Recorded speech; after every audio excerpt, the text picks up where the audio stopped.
y estuvieron analizando en Estados Unidos el por qué estas tragedias en contra de estudiantes, de personas, por qué estas matanzas se dan con tanta frecuencia en Estados Unidos y no en otros países.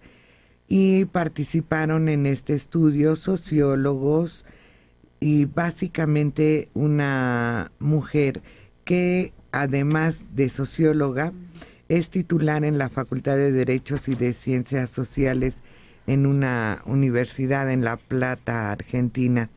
Ella dice que la conducta de la madre, lo que tú habías señalado, Dora, Sí. el divorcio de sus padres, El abandono, la pérdida. Pierde a papá, pierde a mamá y pues lógicamente se pierde él mismo, ¿no? el aislamiento en que vivía este muchacho. ¿Cómo se llama su perrito? Aislado, sin comunicación con el medio, gestando un odio hacia la madre. Y además yo creo que en algún momento hasta producto de bullying, porque era un tipo muy especial y físicamente hablábamos también de las características del síndrome que él presenta, que le podrían hacer acreedor también a agresiones. Y mucho odio, no es rencor, aquí ya hay un odio enfermizo. Y sobre todo acceso a armas a los desequilibrados, ¿no? Uh-huh.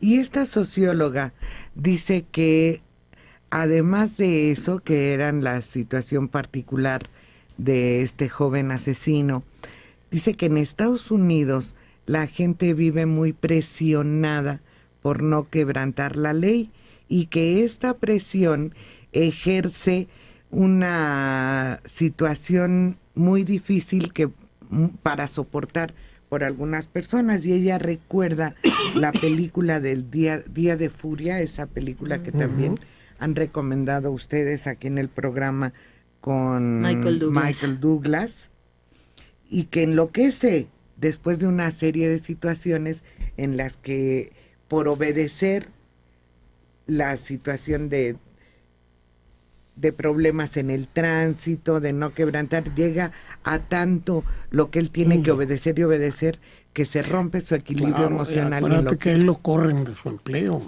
que tiene años de estar sirviendo adecuadamente, que se ha preparado y que lo corren sin ninguna cortesía o consideración.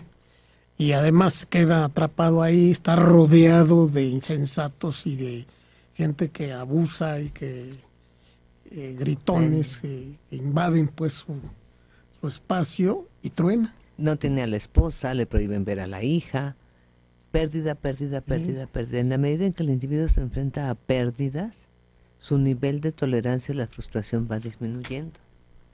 Y llega un momento en que se fractura emocionalmente y entonces no existe un hilo conductor ni una congruencia entre lo que piensa, lo que dice, lo que siente y lo que hace, sino que uno puede detonar que se presente otra conducta.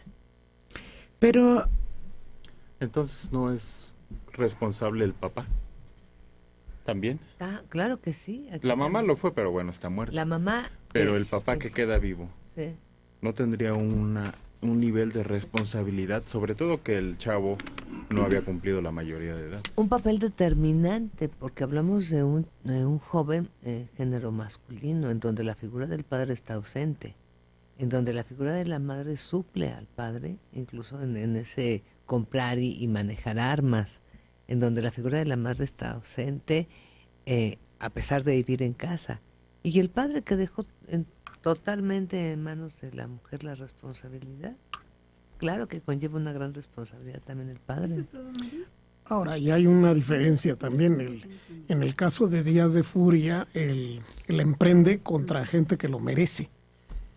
Es decir, gente que le hace una descortesía, le niega el servicio, hace ruido, lo escandaliza, invade o lastima a otras personas. No. Pero, a ver, esta socióloga dice que es el cumplimiento de las leyes y las normas y el exceso de regulaciones las que desequilibran al individuo, pero no a lo largo de la historia se han tenido que establecer leyes, normas, precisamente para la mejor convivencia.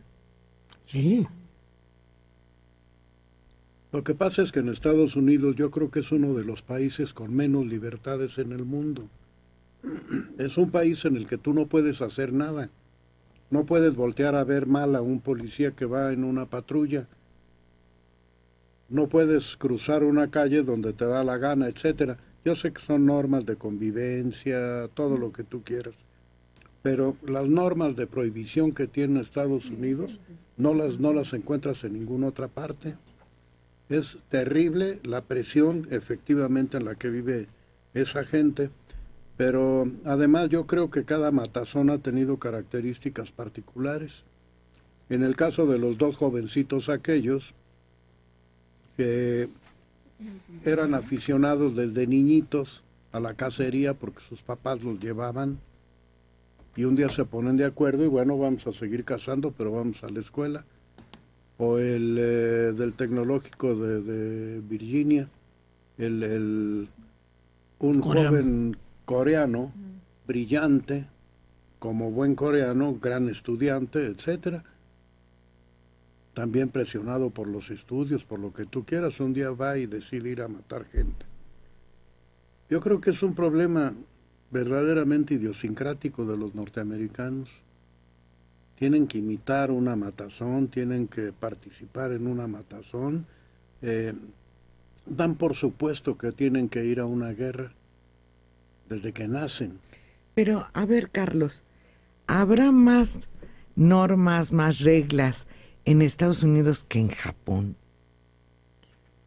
Bueno, lo que pasa es que en Japón se expresan en términos generales y eso debería de explicárnoslo Dora, porque en Japón tiene uno de los índices más altos de suicidios, principalmente entre Entonces la niños. respuesta es lo mismo, pero la respuesta es diferente. Yo creo, no sé. Dora, ¿qué opina? Creo que depende mucho del contexto cultural, definitivamente. Sí considero que en los Estados Unidos existe una gran libertad, siempre y cuando esté dentro de sus normas sociales y que eso es precisamente lo que le ha dado solidez, consistencia, progreso, disciplina y riqueza. Tú no puedes adquirir todo lo que ellos han adquirido si no tienes reglas y límites fuertes. Allá todo mundo, los latinos se vuelven educados y sin hablar inglés no te tiran chicles, no se cruzan la calle, no esto, no lo otro, nada. Y solo así puede funcionar una sociedad, pues hay que aplicarlo así. Que no tiene libertad, que es represiva. Ay, por favor, yo creo que la represión está en todas partes.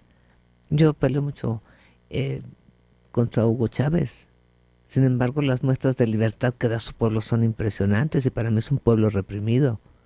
Yo hablo mucho del comandante Fidel Castro y es un pueblo reprimido, sin embargo no puedo dejar de admirar muchas cosas, pero ninguno ha logrado el nivel económico, cultural que tienen los Estados Unidos de Norteamérica. Entonces es parte del individuo, no necesariamente de la sociedad. Exacto, es el individuo el que se va a dar esa libertad, porque la libertad no está en función de que yo puedo ir a donde se me dé la gana. La libertad es interior, es interna. Y esa libertad interna te va a marcar los límites para comportarte en los límites externos dentro de una sociedad.